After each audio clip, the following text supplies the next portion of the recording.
Friends, welcome to our channel 45 days weight loss ఛాలెంజ్లో ఈరోజు వచ్చేసి డే 6 అండి. డే 6 వెయిట్ చేసే ముందు ఒక 4 డేస్ నుంచి వీడియో స్టార్ట్ లేవు.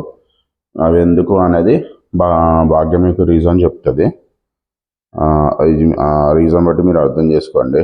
ఓకే ఫ్రెండ్స్, ఈరోజు ఎంత వెయిట్ ఉన్నది అనేది చూద్దాం. భాగ్యం అలాగే 4 డేస్ నుంచి డైట్ కూడా చేయట్లేదండి. సరేమి ఇంకా ఎప్పటిదా తినేస్తున్నాం. ఇప్పుడు పనుల వల్ల చేయడం కుదరలేదు.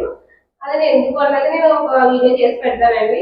సో ఇప్పుడైతే నా వెయిట్ చూద్దాం. లాస్ట్ వెయిట్ వచ్చేసి నేను డే 5 ఎంతున్నానంటే 85.2 ఉన్నాను. ఇప్పుడు ఎంత ఏంటని చూద్దాం. పెరిగిపోయి అసలు డైట్ చేయట్లేదు, ఏమీ చేయట్లేదండి. నేను ఎంతున్నాను ఇప్పుడు వెయిట్ చూడండి, 87.1 అంటే 1.9 kgs అనేది వెయిట్ గెయిన్ అయ్యాను ఒక 4 డేస్కే. అంటే వాటర్ కంటెంట్ అంతా ఉంటుంది కదా,